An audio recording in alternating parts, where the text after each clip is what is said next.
Carbonite Cold Open question of the week, Calvin. I'm ready.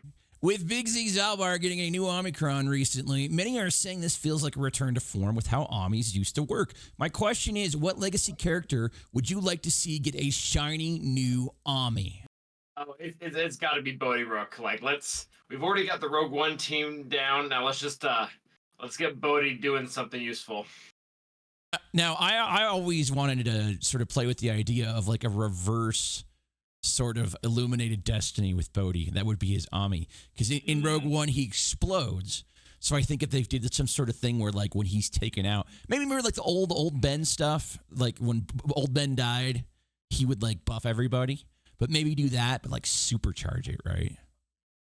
Or like kind of like Saw Gerrera, where Saw Gerrera has the ticking time bomb, but maybe be triggered on Bodhi's death. When you kill him, you're just like massively punished for it. Yeah, that's a great idea. Yeah, and that sort of fits on theme with him being a rebel fighter and Saw being a rebel fighter as well. So I like it. All right. Well, special thanks to Mard for that question from my community. Appreciate him. We've got a lot to talk about today. The Crosshair kit has just dropped literally minutes ago. A massive web store exclusive Relic pack and community milestone event payout. We will get to all of it. Do your part and hit that like button, and let's start the show. Ignite your passion and embrace the glow of the Holotables. This is it. Broadcasting live just beyond the Dune Sea, we join the heartthrob of the Outer Rim, Urzatron. Hello, what have we here? Welcome to Love on the Holotables, an absolutely unremarkable yet ridiculous Star Wars Galaxy of Heroes podcast. It's a trap.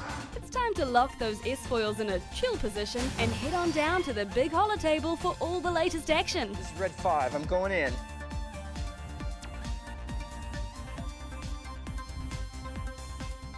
Well, a hooty hoo and a big hello from me to you. My name is Urz, and I'd like to welcome you all back to Love on the Holotables. I'm back with one of our most popular guests, the man who always joins me, it feels like. This is his third time with us. It is the one and only Calvin Awesome. Brother, how are you?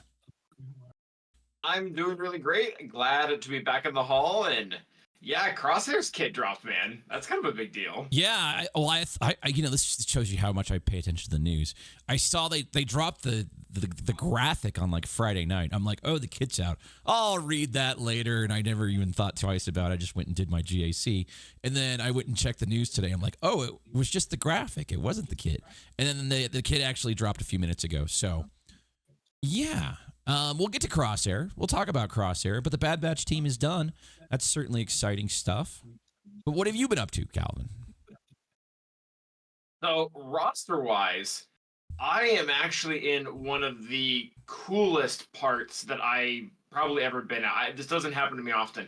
I officially have like everything worth having other than, of course, the new Bad Batch squad. So right now, I'm actually, again, in a really neat opportunity where I'm getting to shore up a bunch of relics that just desperately need it for a long time. Like, I just got Ben Solo to R8.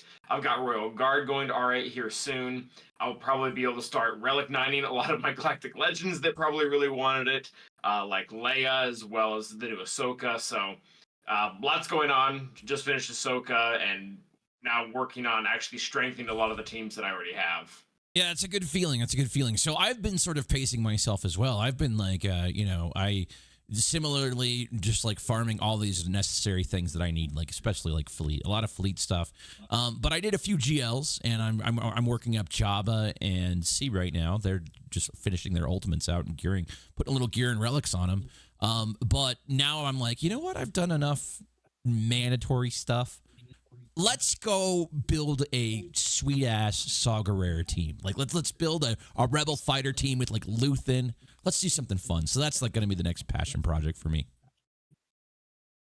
Yeah, Saw's really great, and you get one of the nice things if you take the whole team to Relic 7 and you do have Luthen, there is a special mission on, I forget which planet it is exactly, I think it's on the third day, where you can get some nice, I believe it's get 2 materials, just kind of unlocking on rotation. It's actually kind of a fun mission too.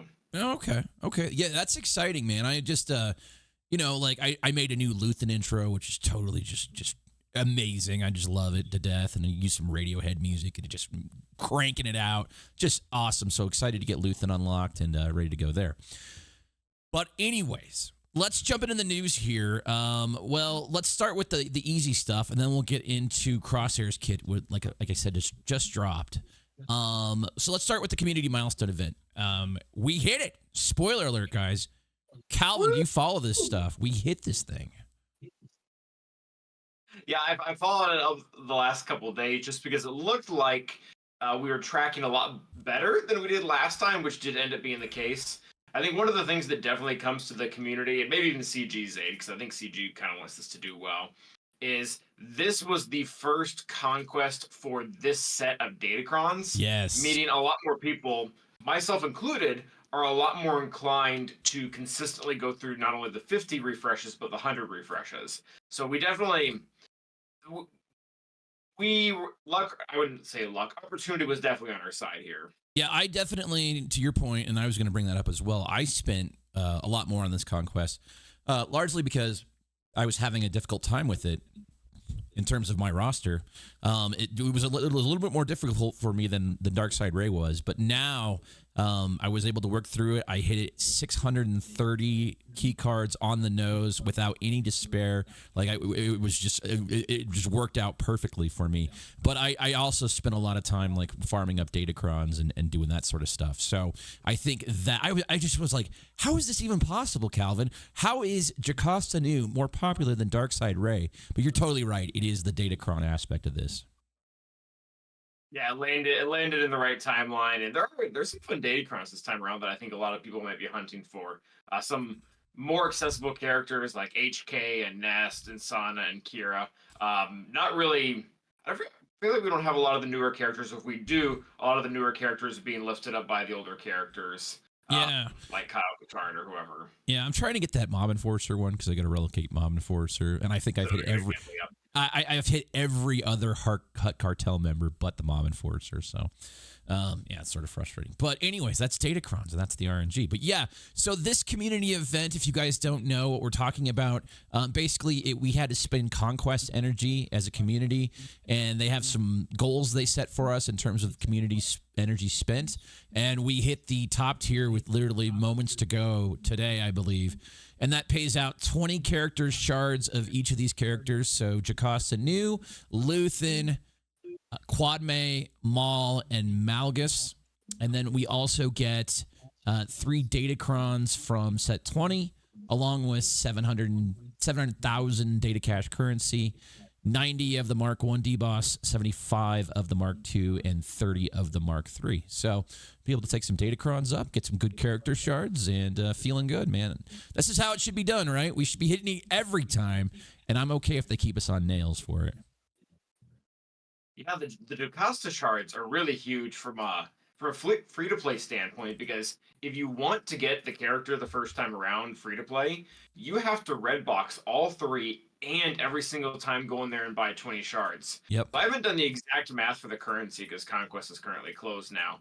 But essentially, I'm going to have the opportunity to spend whatever 20 shards of Jocasta usually cost me on whatever I want in the Conquest store or through those special nodes for things like signal data and whatnot. So kind of a really neat opportunity. Or I guess I could just slack, maybe to a certain extent, and get Gold Crate, but I don't know. I don't know if I can let myself do that. I don't even know if that's possible, actually. I don't know if it's a 20 shard difference between gold and red. Yeah. Yeah, this is huge. To your point, like if you come up short, you get these extra bonus shards, and even if you bought the stuff, this will allow you to maybe take the third Conquest a little bit lighter in this set. So that's an opportunity as well. So good stuff, community. Pat yourself on the back. We all spent a lot of money on Star Wars Galaxy of Heroes. Well, some of us. All right, let's jump over. We're going to talk about, before we get to Crosshair, we'll talk about this pack, which is sort of wild to me. And I know you don't spend, Calvin, at least not normally like I do. What would you say, if I said, Calvin, what would you think cost from Relic 0 to Relic 9? What would you think that price would be? Oh, so I've done a little bit of math on this with the Lightspeed bundles before. We haven't gone up all the way to Relic 9. And when I do this, I really like to point out specific bottlenecks. So I don't like putting in, like, for example, Erodium heat sinks that everybody can just get by getting Mark III or the Mark III holo projectors. But at any rate, just from Relic 0 to Relic 9, oh gosh, and signal data alone, it's probably like $200. So you hit that dead on the head. It is $200. That's what this pack is, and they describe the pack as. Oh, look at me! Yeah, you are a smart man. They say it's everything that you basically need to get a character to Relic 9. That's the web store description. I mean, I sort of summarized it there, but what this pack includes is 3 million credits, droid brains 15, keypads 20, arrow magnifiers 35, impulse detectors 40, zibidal cards 45, electrium conductors 75, erodium heat sinks 80, chromium transistor 25, bronzium wiring 150, carbonite circuit boards 125, flawed signal data 120, incomplete signal data 130, and fragmented signal data 150.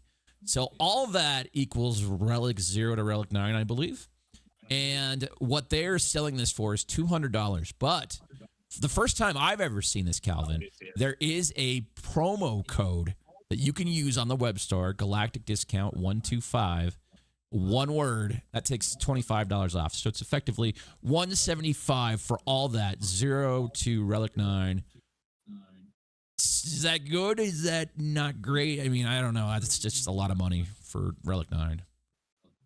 I don't know. This is going to vary a lot. One of the things that, or one of the patterns that I kind of think that I picked up when it comes to spending is you got to be careful when you're buying things for relics specifically, because if you play kind of like I do, is when you have it, you spend it, and what'll happen a lot of times is you'll do the $200 because you worked out the math. Let's say it's a good deal just for the sake of the argument, and then you go and apply it to some character, and then a month down the road that you realize that character really didn't need to be a Relic 9, and there's one that coming that really needs to be, and you end up spending $200 without really getting as much value. So even if it does pass the value check, which it might, $200 is so much money for a It is a game. lot of money for this. Especially when you Remove compare it to the mobile, sorry. Yeah. It's a lot of money for any game. Yeah, well, you compare this to like what you get out of a Lightspeed bundle. This seems terrible. I mean, this just seems bad. I don't know, Yeah. man. Like $50 for all those characters to like Relic 5 for like Starkiller or something. Like that seems like, I know we're talking about Lightspeed bundles, the best packs in the game, but man, $200 for Relic 9. That's just not it for me. I have to actually math everything out. Like I know droid brains, I just can't. And I know they get people to do it. I know that people spend in one setting $200 on this game, but I feel like they haven't gamified in a way that you don't feel it as much. Man, you'll feel this instantly. Like you'll see that on your whatever it is, your credit card balance or whatever. Oh, that I don't know. I don't like it even without running the exact math on it. Yeah, it's just too much of a big hit. Like, you know, those like cryotech packs for like $6 or whatever. That's like nothing, man. That's like an afterthought for me. But this is a bit crazy. I wouldn't even go for this, and I spend on the game currently. So that's available exclusively on the web store, guys. So if you're thinking about getting that, just know that there's a promo code, Galactic Discount 125. First time I'm ever seen a promo code, but yeah. So yeah, there's that. Let's go talk about the new kit that just dropped. It's the Crosshairless. They always joking. Crosshair Scarred Light Sight Attacker Bad Batch.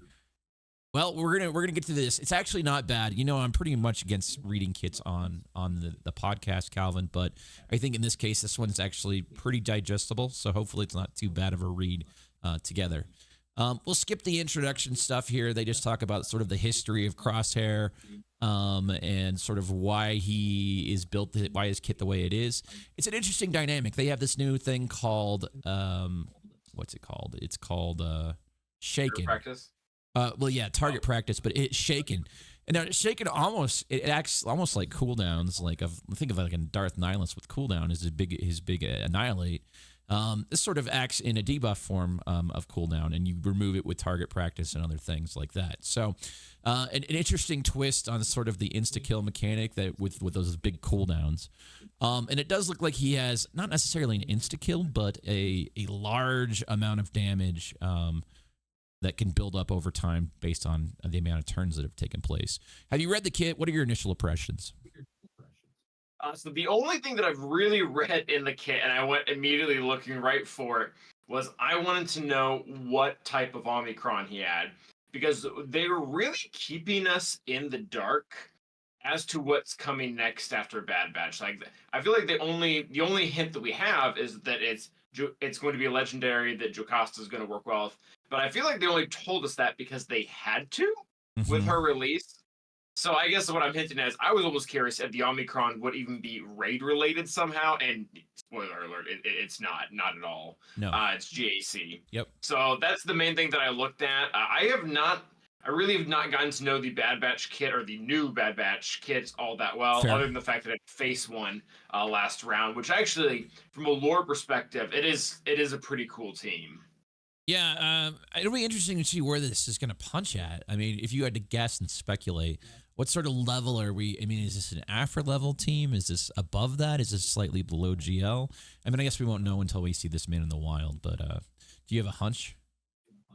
It feels about Afra range, where it's probably going to have one thing that it's going to beat really, really well, and then if that one thing isn't there, it'll probably just sit on the sidelines. We're also just kind of in a really awkward position with the Huntercron, because it's become normal for a CG to release what we've so lovingly titled Whalecrons, but Hunter's Whalecron, it's not Bad Batch, it's Mercenary, which I guess there is some Mercenary overlap, but I feel like a lot of people are just going to end up using that with Balin or in another squad where I not really leverage it here. But in my very limited experience against them, I used JML with some junk sides, and Wrecker at R9, holy crap, he is hard to get through. Really? Oh my goodness. Like I almost thought we were going to time out on him, and like my JML, he's R9, he's got all protection primaries, like he's not really slacking in damage, so I don't know. We'll see. Okay.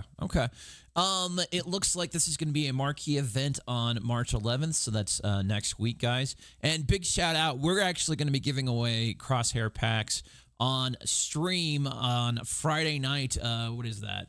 Not the 11th, but that would be the next Friday. That would be the 14th. We'll be giving away Crosshair packs courtesy of our friends over at Capital Games. Big shout out to Meathead. We're going to be giving away those live on stream. There'll be more information to come. Still be on by the Discord, and I'll tell you more about it. So he comes on March 11th, 11 a.m. Pacific Standard Time. And let's get to his abilities here. It's not a bad kit, guys. We're going to read through it pretty quick, and we'll just sort of react to what we see. Basic, a hit or a miss. Final text, deal physical damage to target enemy 3 times and inflict them with defense down for 2 turns, which can't be evaded or resisted. If this attack misses, expose them for 2 turns, which can't be evaded or resisted.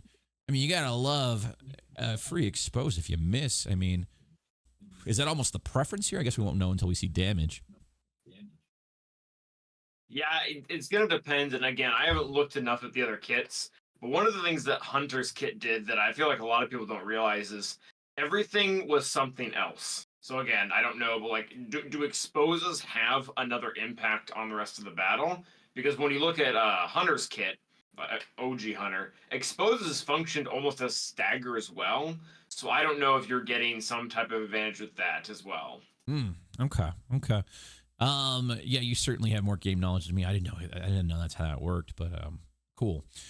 Let's go special number 1 here. I will handle it. 3-turn cooldown. This is actually a pretty cool animation. He sort of lobs a thermal detonator up in the air, like almost like a volley, and then shoots it, and it detonates above him. That looks pretty cool. Deal physical damage to target enemy, dealing 10% more damage for each relic amplifier level that Crosshair Scarred has. So that's sort of something we've been seeing a bit more. I want to say that it's one of some of the Galat kits have that as well. That's correct? You recall? Sort of the GL. Sorry, I backtracked a little bit because I wanted to make sure to test myself. The expose that I was referring to actually is a thing. Okay. Whenever an ally is damaged by an expose, with bonus protection, all enemies receive damage equal to 1% of the max health for each stack of target practice on all allies. So there is an advantageous thing to getting exposes outside of the normal damage. But sorry, you were on the special ability, right? Yeah. So I was just saying that he deals more damage for each relic amplifier level. Didn't that start becoming more? I mean, we've seen that on GLs, obviously. I want to say some of the kids from the Ahsoka stuff had it as well. Yeah, it's they've done it multiple times. I think the first one that I really remember them doing it with was Marin. Okay. They did it with Marin. They do it with Jar Jar. They specifically did it where I think he gets extra stacks on the shield for each like interval of 3 relic levels, so 3, 6, and 9. Got it. Was it Tuscans or something?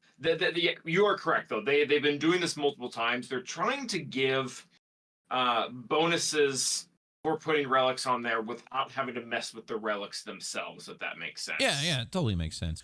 And then the rest of this ability is called Target Bad Batch Ally to assist, dealing 50% more damage. If Crosshair was the target ally, he is not called to assist, but instead removes 6 stacks of Shaken from himself and stuns the enemy for 1 turn.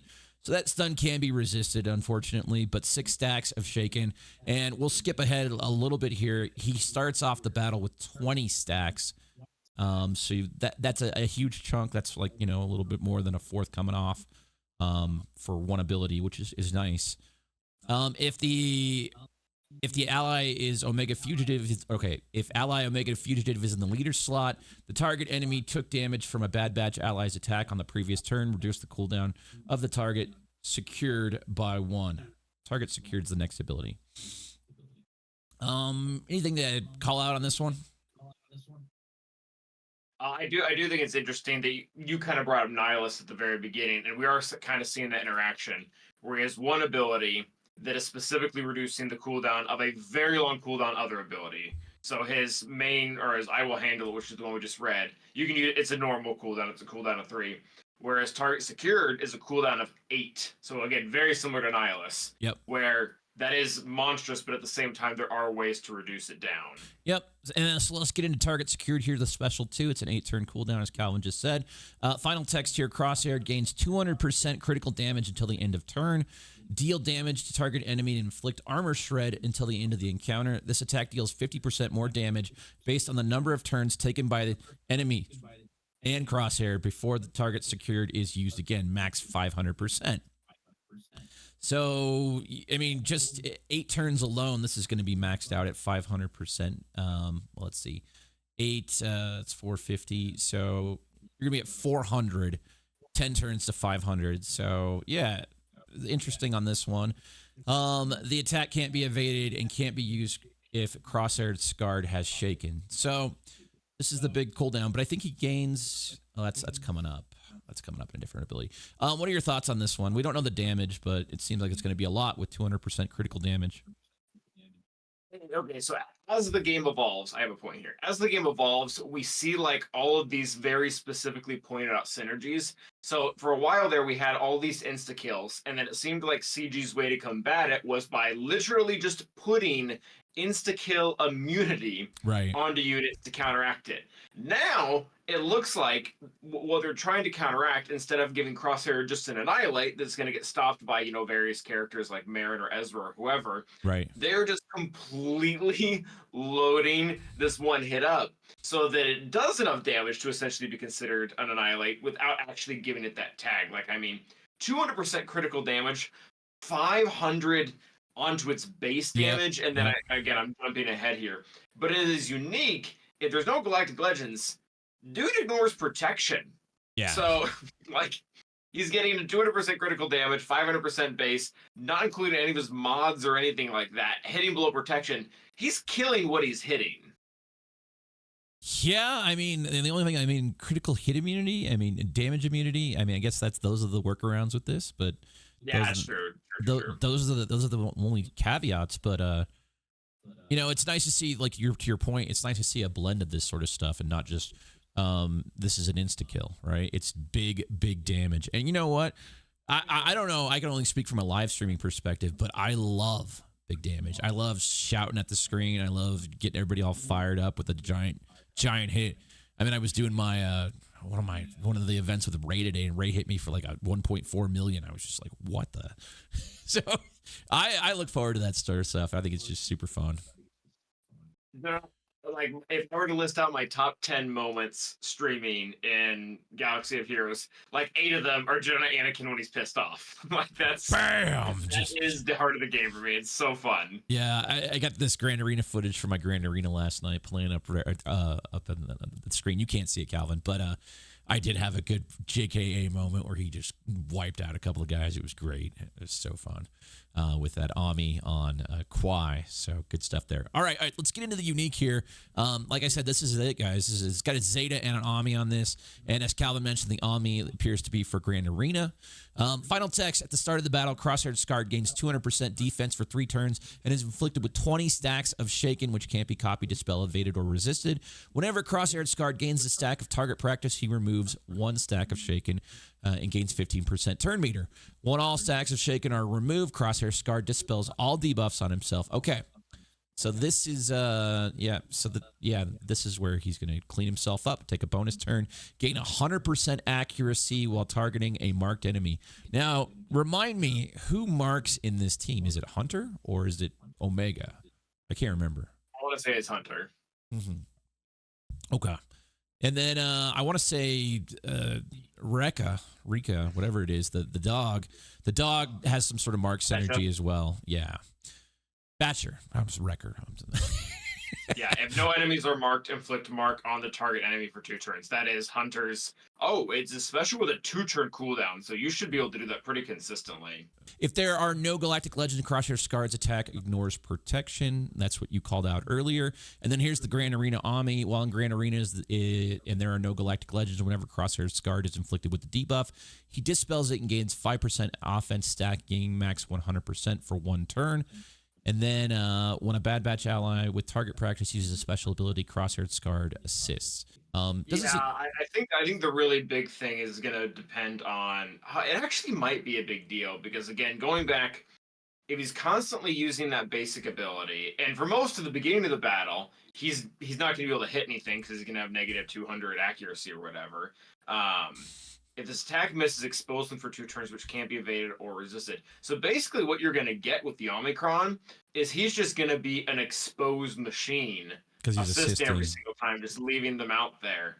I can see that making a difference, especially because of kind of what I pointed out earlier, at least in Grand Arena, where exposes against enemies with bonus protection, you're getting multiple effects there. So definitely looks situational, but maybe not terrible. So help me with this. So Shaken, the debuff, he gets 20 of these at the start of battle.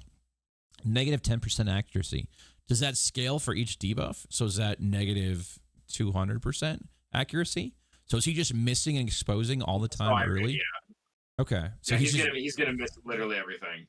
So he's gonna miss everything. He's gonna be just putting exposures everywhere. So that sort of makes sense. And then he sort of inverts himself where he hits and he hits for big. So this is a unique kit, a fun kit, and just a different sort of take on things. It'll be interesting to see like how much this insta kill is gonna. It's not an insta kill, but the big damage shot is gonna hit for. We've seen stuff like this on like Aura Singh has one. I'm trying to think who else has like a big shot. Rocket kind of feels that way if they have enough plus or debuffs. Yeah. Okay. Well, more to come on Crosshair. Not a tough read, but certainly exciting if you're going all in on the Bad Batch. Are you seeing people going in all in on Bad Batch in port right now?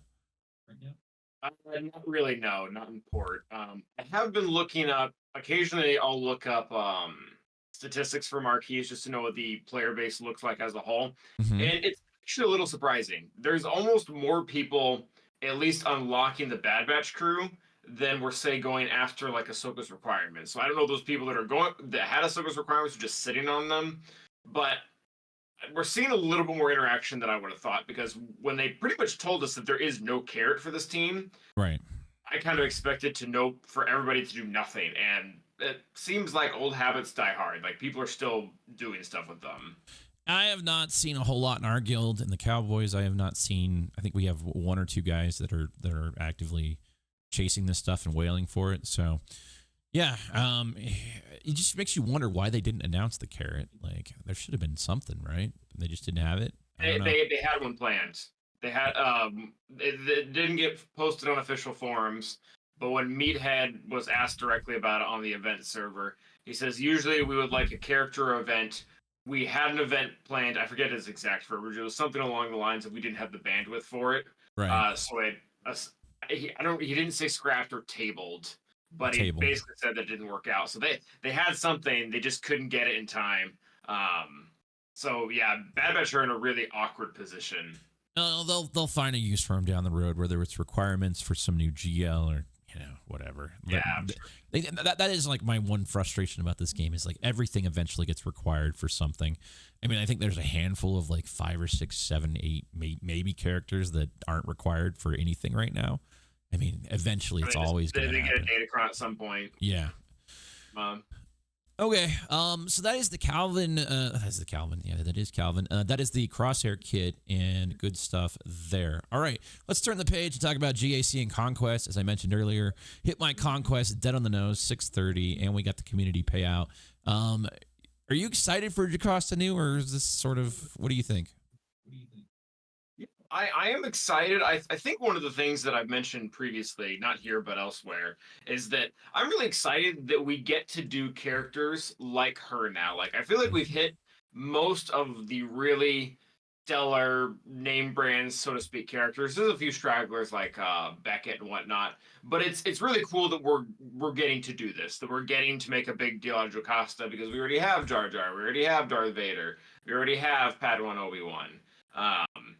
And what I'm most excited for, and I really do not want them to screw the pooch. And screw the pooch probably isn't even right because they don't care about me or this in particular. But my goodness, Lumi Omicron has been garbage since day one. Okay.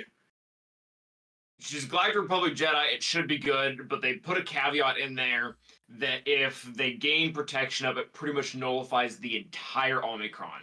So Luminara as Jedi Vanguard, and as far as I can tell, Jocasta's kit did not look to have any protection up.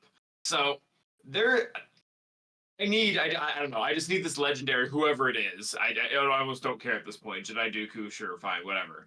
They need to have some type of healing over time synergy without protection up, and I will be ecstatic. Like, let me not feel bad about a bad choice anymore.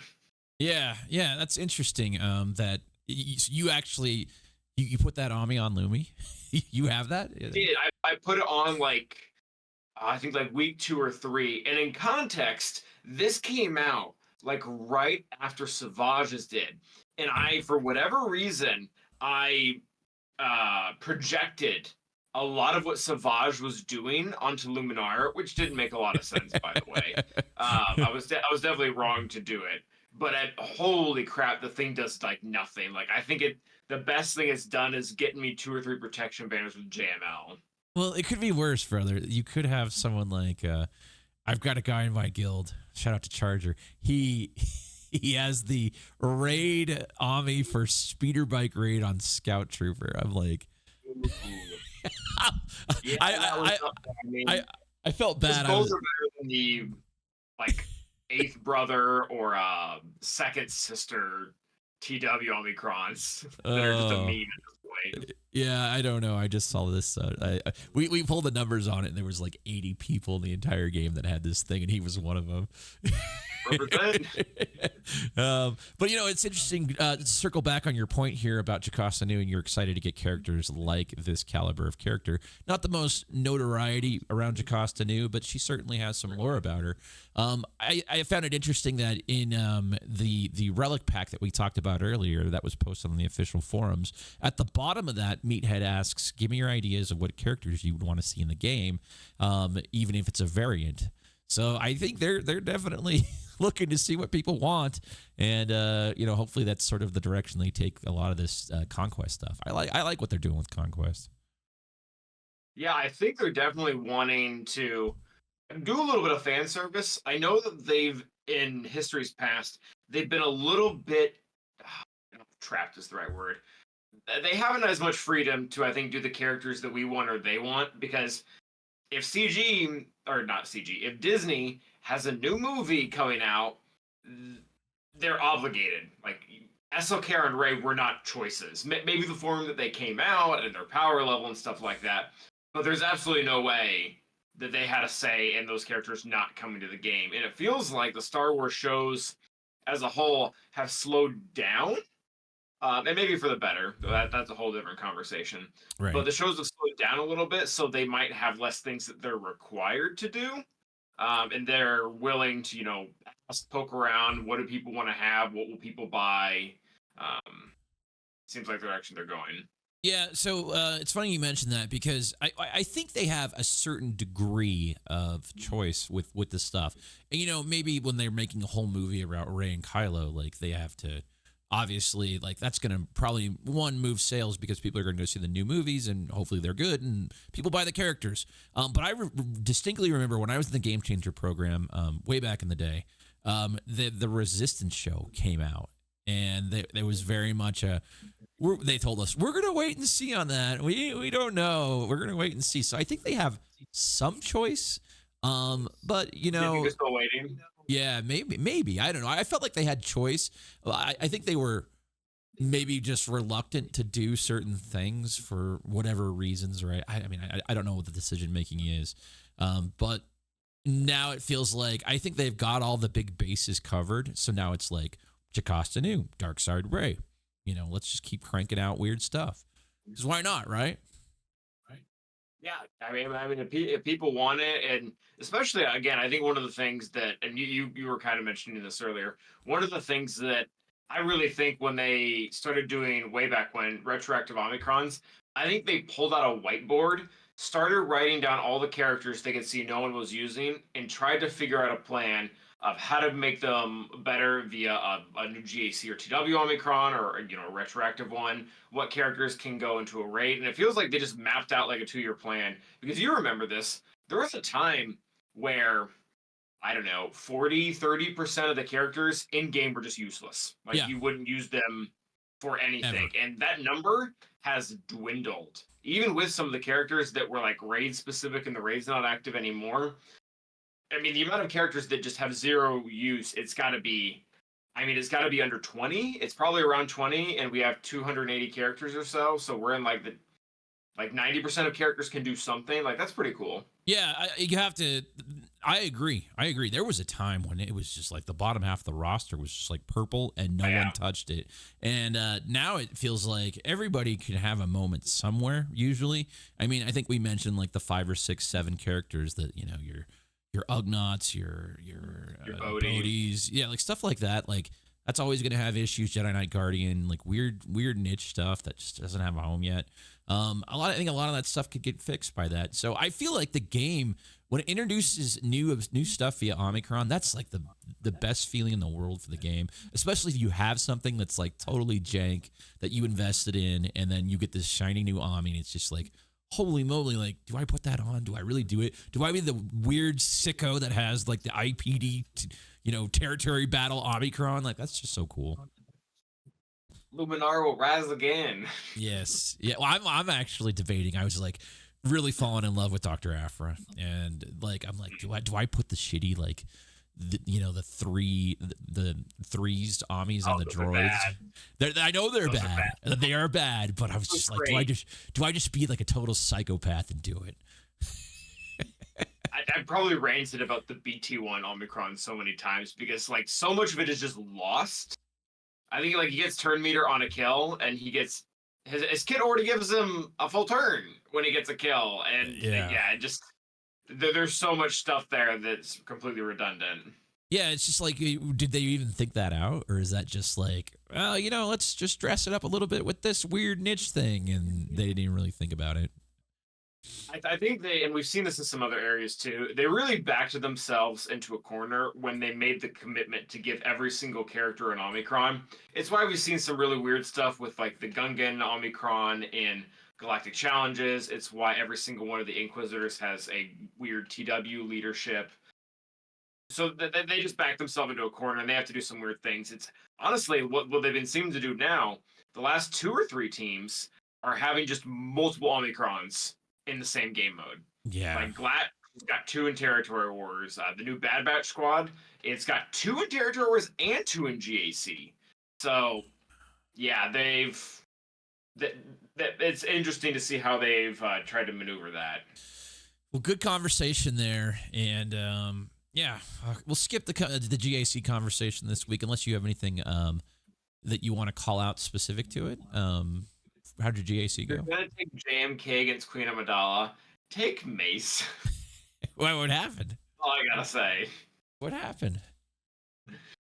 I one-shot this dude's entire board. 14 teams come down to the last team that's in front of ships. I taken JMK. Giant team. JMK Cat. GK against this stupid Queen Amidala team. And the stars align just to screw me. And as soon as I do the early ult, they go into stealth. So I have to wait until I loop back around. A Cat Scatter Annihilate, can't use it because only the decoy is out. Then JMK takes a turn, dispels the stealth, and now Ahsoka has her Annihilate, but oh no, Queen Amidala went and increased our cooldowns. Lo and behold, the stealth and cooldown increase just cycles. They blow up my team, and then I literally can't clear half the board because of one stupid team. And if I had just taken Mace instead of GK, he would have dispelled the stealth before the cooldowns would have increased, and I would have killed it, and I would have won. But no. My opponent, I couldn't tell if it was like insult to injury or if he just was whatever. He didn't even attack my back wall. He could have. All 5 of those teams were not touched. I have not had a single person attack my SLKR and DSR on my back wall. All 3 rounds. Oh my goodness. Well, that sounds painful. So learn from this guy's mistake and yeah, I was pretty ticked. Bring your mace. All right. Let's turn the page here. Let's talk about mailbag, community mailbag. This one comes in from Free88. I think we know him.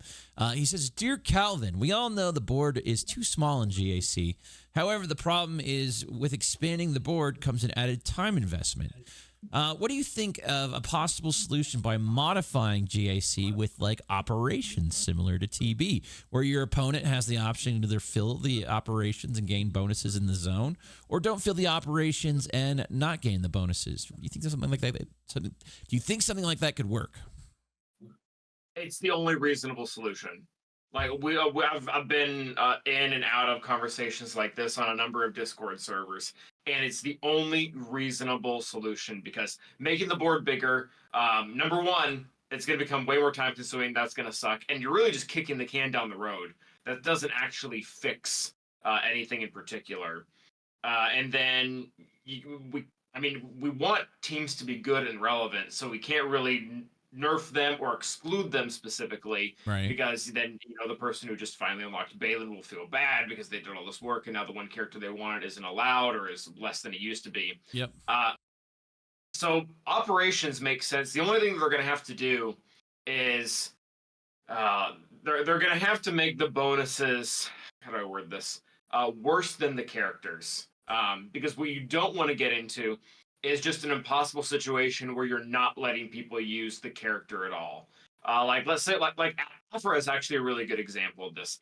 There's half the matches I will use Afra in, and she will do great. But if my opponent doesn't set the right team, then I don't really get to use Afra at all. So it will be nice is if I could just turn her into like a 50% crit damage boost for, say, my Starkiller team. That would be fantastic because then I'm still getting an advantage or I'm still getting something out of the fact that I farmed her, but I don't feel like I'm not allowed to use her, if that makes sense. Like, I don't want it to ever get to a point where it feels like we're not allowed to use certain characters, but we're just allowed to use them because my opponent specifically didn't give me an option on the board. Yeah, I think that's fair. It's probably a good way of approaching if they are going to make changes to GAC.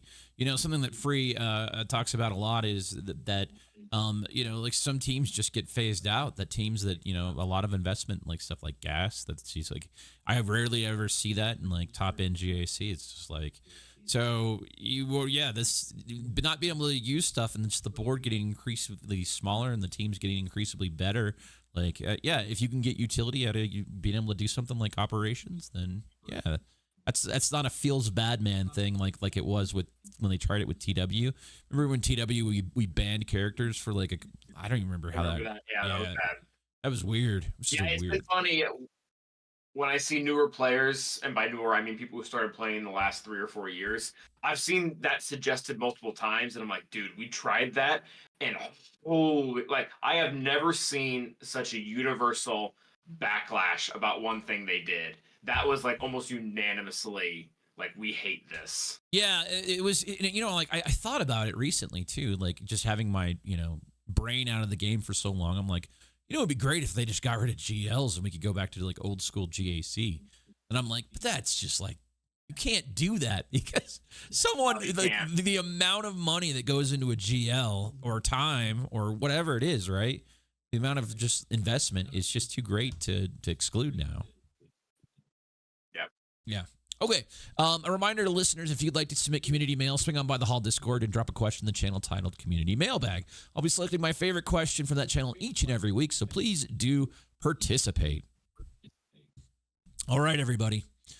It's that time.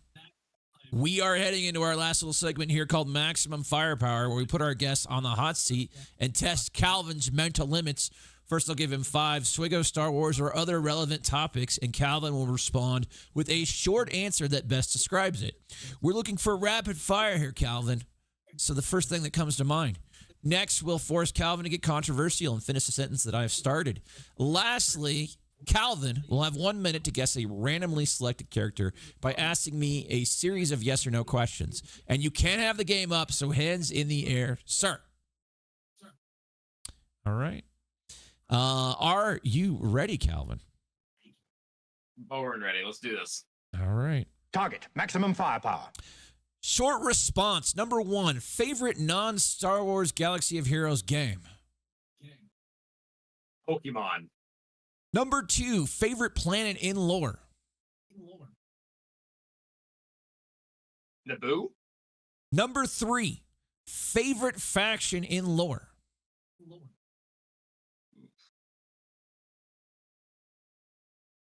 Jedi. Number 4, favorite rebel fighter in lore. Oh, Luthen. Number 5, live streaming or making videos. Live streaming. Okay. Short response. Number 1, favorite non-swgoh game. You said Pokemon. Who's your starter Pokemon of choice, Calvin? Like, of all of them? Of the OGs. Oh, the OGs. So depending on game, if you're talking strictly Gen 1, probably Bulbasaur. But I always played Yellow growing up, so Pikachu probably. Yeah, Bulbasaur is my guy. He's always been my guy and always will be my guy. So, top G right there. Number 2, favorite planet in lore. You said Naboo. You just like it just because it's pretty, or what? So two pretty heavy reasons. Number 1, a lot of nostalgia. Like, I mean, I grew up with both the Phantom Menace, obviously with a heavy Gungan emphasis, and then even also 2, like, I feel like it almost made me somewhat of a hopeless romantic, which is kind of interesting. But also, like, there's some deeper lore aspects to it too, with Palpatine's upbringing and stuff like that. So it hits a lot of different areas all at the same time. Okay. Fair. Yeah. I love Naboo as well. I feel like we don't go there enough. Feels like they've had opportunities to go there and they just don't do it. Fun in Battlefront 2, if you ever like the OG Battlefront 2. Yeah. Like, there's a pretty fun mission there. Yeah. Yeah. You're referring to the Leia mission where, yeah, it's just fantastic. It's beautiful there too. It's just the whole, Theed is just incredible. All right. Favorite faction in lore, you went with Jedi. Yeah, Jedi are great. I can't argue that. They're the heart and soul of Star Wars, right there. Thought a little bit harder about it, I might have gotten onto something else, but that's the heart and soul of Star Wars. You can't go wrong. Galactic Republic Jedi, I guess, maybe, if you want to be a little more exact, really honing on that prequel stuff, but okay. That's fair. Favorite rebel fighter in lore, you said Luthen. I couldn't agree more. I'm so amped for season 2. Did you see the trailer? I did, and I love the fact. I feel like they've earned the right to go in a little bit of a different direction with it than our typical like John Williams symphony type of thing. It feels fun. Yeah, I agree. I think that's a weird take. I think a lot of people came away from like that saying like, well, why'd they pick that music? It's not like that music's going to be in this show, guys. It's like that music is just sort of just speaking. It just felt like sort of like I thought like the Marvel treatment, like just like the slowed down kind of just different vibe altogether, more militaristic, more relatable at times. Not the fantasy deep stuff that you normally hear, like the John Williams stuff. But I don't know. I think it's going to be just fine, man. I'm really excited for it. I thought the trailer was good too. Yeah, I'm really excited. I will say one thing about that. The cinematography in Andor is just amazing. A lot of those shots in that trailer, you're just like, how much time did the guys spend crafting the cinematography? Because the shots are just insanely beautiful in that trailer. Yeah, it looks good. I'm excited. Okay. And then what do we say here? Live streaming or making videos? You went with live streaming. Yeah, I need to learn how to make videos again. I was telling my community, I was like, Calvin, I know how to make short form videos. I know how to make long podcasts. I don't know how to make the 8-minute video anymore. I just, You know, and I like doing it. It's great, but they're a lot of work. Like live streaming, to me, and you probably feel this way too. But live streaming still feels like getting like in a chat room with my friends. Yeah. Like, that's still what it feels like. I can do it at any time. It doesn't require prep. It's not stressful. I mean, sure, I'll get mad at the game when I don't take in Mace and Queen of It All blows up my entire roster, but that was going to happen on or off stream. So, yeah, I mean, live stream at the end of the day is still just being with people that I love. So, yeah, it takes the cake. And you can do other things in live streaming. Like I've done all sorts of different live streams. I've done hot tub streams. I've done cooking streams. I've done random stuff here and there, different games, and that all feels good, man. It's almost therapeutic to be able to step away from a game and just do something for yourself. And whoever wants to be there with you can be there with you. And that's just the binding part about live streaming. It's just fantastic. So, and yeah, videos are a lot of work. I just psychologically preparing. Go ahead. Yeah. I just like sometimes I sit in my head or in Discord just ranting about one subject. I'm like, I should really just make this a video. Like, so it is good, but I know that I have to set aside like 2 or 3 hours for one. Yeah. Okay, we're going to have a controversial statement here. Normally I type this out, but I forgot to do it, so I'll just read it out of my brain. I'm going to read you a statement. You're going to finish the sentence here. Out of the Book of Boba Fett, The Acolyte, Skeleton Crew, and Kenobi, the show that will get a second season is ...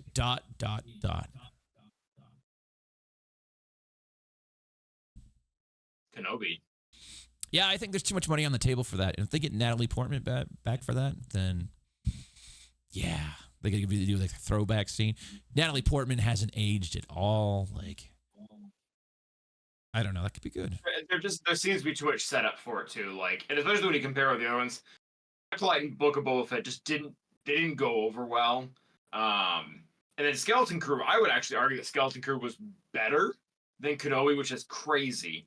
But it really seemed like they had a single vision for it. And they might do a second season, but I think Kenobi is one that the fans and Disney collectively will be pushing more for. Yeah, I think people would actually the first season a lot of people were mixed on. And, for rightfully so, it wasn't great at times in my opinion, but all they got to say is we got Hayden and Ewan back, and Ewan's already said publicly that he would do it if they asked. And then, if they brought in Natalie Portman, or maybe they'd had some weird Mace flashback or something. There's just so many different angles they could take with something like that to generate interest. Like, I think if you just said hey, we're doing this, and maybe we're making a movie out of it, or I don't know. There's so many ways they could take it that I think that people would be excited for it because of those legacy characters. Once you touch those legacy characters, people get excited. So, yeah, I agree with what you're saying. Yeah, and I think if they lean into the legacy characters, and not even in a fan service way, but lean into it as a singular story, I think it'll go over better than I don't have any problems with Reva, but I felt like they tried to tell her story and Obi-Wan's story at the same time, and they could not get them to flow together. Yeah. So do some other series or video game or medium for Reva and make Obi-Wan's second season about Obi-Wan and Qui-Gon and Luke or whatever. Right. Yeah. I'm with you. All right. It's Guess the Holotable Hero now. Now, my man, we have maybe a clock here. My keyboard has apparently died.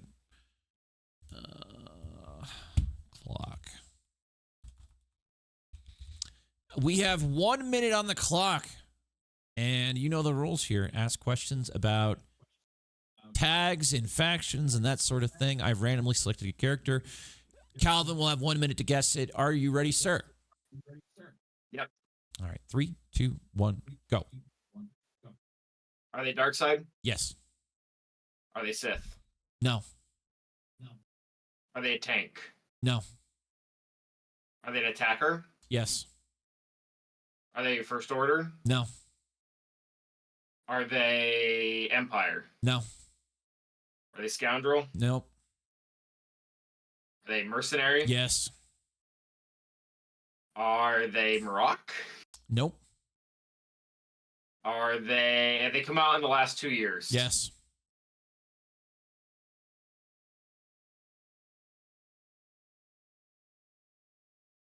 $40. Boba Fett, Cyan, and Django? Nope. Ufu. Fennec? Huh? Ufu. Think of an unaligned force user. 50 seconds. Dark side? Ufu? Mercenary? Not Marok? Time.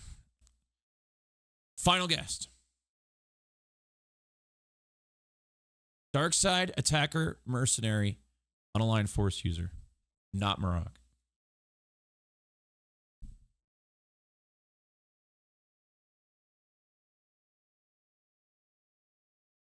This is gonna bug me. You are so close. You are so close, by the way. I would imagine I have to because there just aren't that many characters left in here.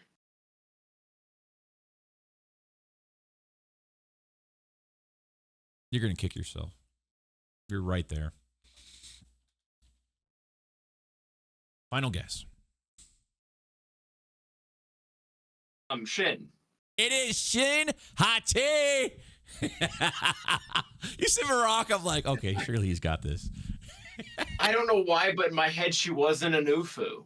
I had her categorized as something else. For whatever reason, I only had Marok in my head as an Ufu because he was an Inquisitor. Oh. Oh. Yeah. Wow, that did take me a while. I would, okay. Yeah.